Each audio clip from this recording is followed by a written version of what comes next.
I don't have a nozzle for this. It should be fine. We're not looking for precision here, so this should be fine. So we're gonna fill the bucket up with some spray foam. Not the whole thing, but we're gonna go up the sides here, kind of build up some pillars, and then we'll fill the top, just so those pillars give it some stability. And then we'll fit that on top. The eyeballs will go on top. Before that, we'll have to paint it. I have an idea for the blood to show. Okay, so I'm thinking we'll either do like a white or kind of like a yellow, so it looked like there was a yellow bucket, or maybe it's like kind of rusted kind of idea going on because of the brown will pop out from the yellow. That's what we're gonna do. Hopefully it works. We're not going for precision here. We may have an issue. It did not stick. I did not see that coming. I should have.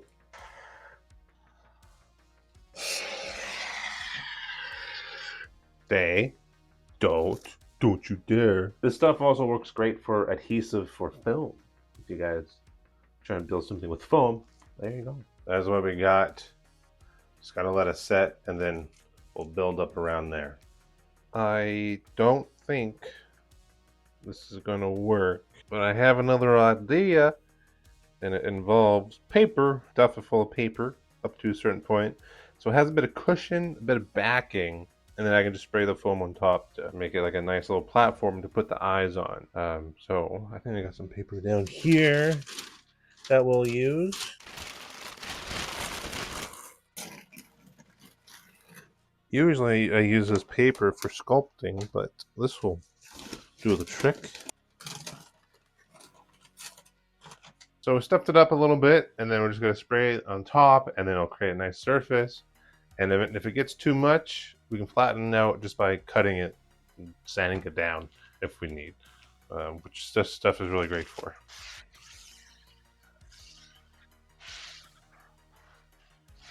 It's like a cream pie. You guys hungry for some cream pie?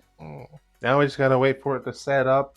It will expand a little bit, and then we can just kind of like sand it or saw it down, more of a flat surface, and then we can stick that on top.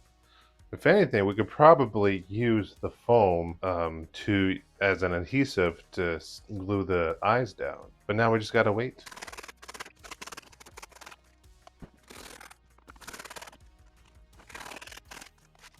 You can see the paint coming off from the sawing, but we don't have to worry about that because it'll be covered in like blood anyways. And we're gonna be repainting this the whole bucket, so don't have to worry about that. Now just to see if this will hold, or I guess we'll fit the eyeballs. Look at that. Nice flat surface. Perfect. Before we glue it down, we are going to paint the bucket.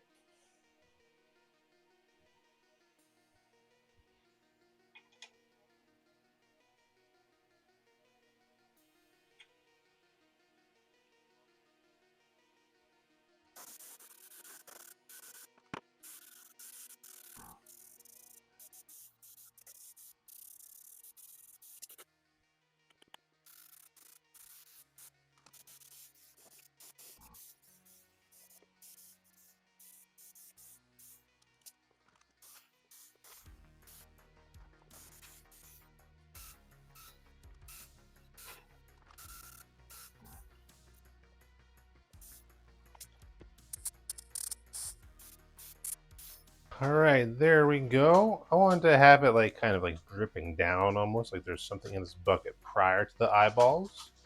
And then once we put the eyeball bucket topper on top, we do the blood, and then blood will be able to show up a little bit better over the yellow. You know, this wasn't like a clean bucket somebody cleaned out and then started putting eyeballs in. No, this bucket already had some stuff in it. It kind of seeped over and kind of got mixed up in the eyeballs itself. So I kind of like this. Now I just gotta wait for it to dry, and then we'll probably glue on the top like that, and then do the blood. So we got the foam set up here nice and dry. I had to fill some spots in so that when we do the blood, it's not gonna run through. But now we're going to take this, and we're going to glue it on to the top of there. And how we're gonna do that is, since this is foam in the bottom here, we're gonna use spray foam to glue it down to that foam, because this stuff works really good as glue for gluing foam to foam. Hopefully it works with this foam. I would imagine it does, so we're gonna give that a go and just see. Kind of like making a cream pie, you know, like banana cream pie. So we're just gonna spray it on here and then plop it on. See how that works. Delicious. I do a little bit here. Perfect. And then I'm just going to, well, not so gracefully, plop it down. Foam is sticking to the other foam, so this is not going anywhere. But we do have to trim down this area here where the foam kind of expanded to, so it doesn't bulge up when we pour the blood on. You got to mix up some blood, and we're gonna pour it along the edges and try and let it kind of like drip over the bucket. My worry is that we're not gonna get the same color as this, but that's okay because I've been thinking this is just a practice, like I've said in my previous video. What I'm gonna do next time is when I mold another one of these bucket toppers, I'm gonna do the bucket first, foam it and everything, and then put it on top and glue it down, and then we're gonna paint the whole thing together with the blood and all that so it all matches together. I'm gonna try and get the color as close as I can, but then we'll see. We'll just see how it looks. Regular gel gloss. We got our food coloring. Water that we're gonna use to thin it down a bit more, because this stuff is like hair gel. It's about as much as we got. We're gonna add the food coloring red into this. Try and get that nice and mixed up. Really get in there. Scrape the sides.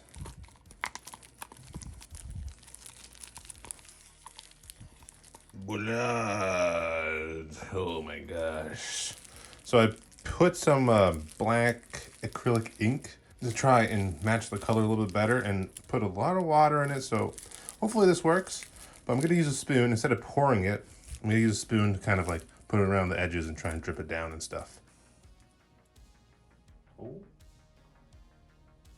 That doesn't have to be a perfect art, you know. It just has to look somewhat drippy.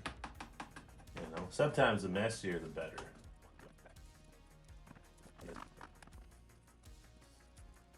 Those spots where the paint came off will be covered up by this blood. So, and then we're going to seal it all with a vinyl or a varnish.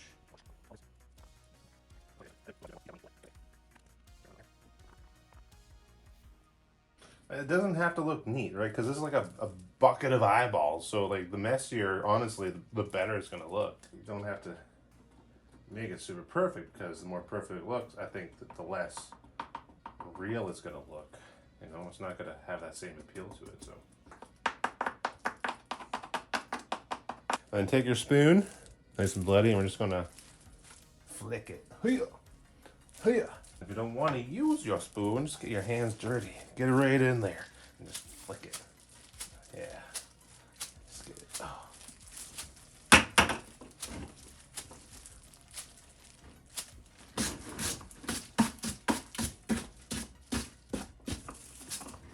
And now we wait for it to dry. I spilt some ink, acrylic black paint ink. Oops. Although this floor has seen better days, so I don't think it really matters. I'll be pulling this floor out anyways. It is almost dried. It's in the next day. There's still some spots that need to sit a little bit longer. I did not realize that this stuff shrinks when it dries. So if we wanted to, we could always mix up another batch and, you know, kind of make it more plump. Plump, is that the word? And then it looks like it's running over more. Another thing though is using this stuff. It cures hard, so if you get it over like the edge of this here, it's gonna hold it down as well, right? So it's like double adhesed to the bucket, so it's not coming out. It's staying there, staying pretty good. I mean, I like it. It looks bloody. It looks gross, and it looks like a bucket of eyeballs. And carry it Show your friends. You guys want some eyeballs? What I'm gonna do next is I'm gonna take this mold, the eyeball mold. It's the 3D printed, and I want to start work on the next bucket, which is gonna be. Actually, I'm gonna do two. I'm gonna do one bucket topper just by itself, and then I'm gonna do another one that we're going to attach to the other bucket, which is going to be the radioactive one with like the green slime and stuff, which I'm very excited to do that. Another thing is with the bucket, I think I'm going to get a stencil and put on like radioactive or something like that. May contain eyeballs or used eyeballs. Please take one. Something like that. Something funny. Something clever. A funny slogan would just kind of push it over the top, I think. But what we're gonna do with this is we're gonna paint latex in layer by layer, because this is not stone, it's 3D printed.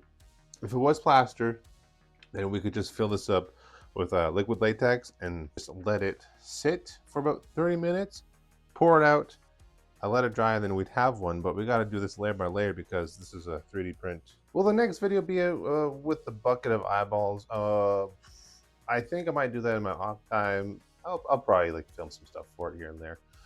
For the channel, but I think after this I'm going to move on to another project that I've been wanting to do, which is a pumpkin spider sack that I did up in ZBrush. So I got a bunch of clay, and I have a table and a big wooden piece, and I made a little armature, a big armature that we're going to use for that, because it's going to be a pretty big, creepy pumpkin with like webbing on the bottom and some spider eggs laying about. The pumpkin will have like a really like monstrous face, like it's alive almost, and then the top will be kind of like pushed out as if these like pumpkin spider eggs are growing over the top and leaning to one side.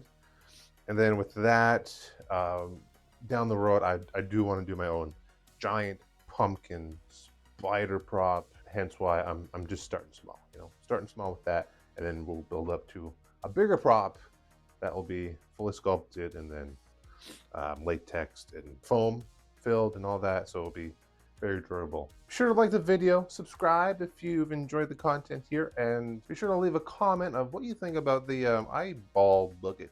Yeah, anyways, I'll see you guys the next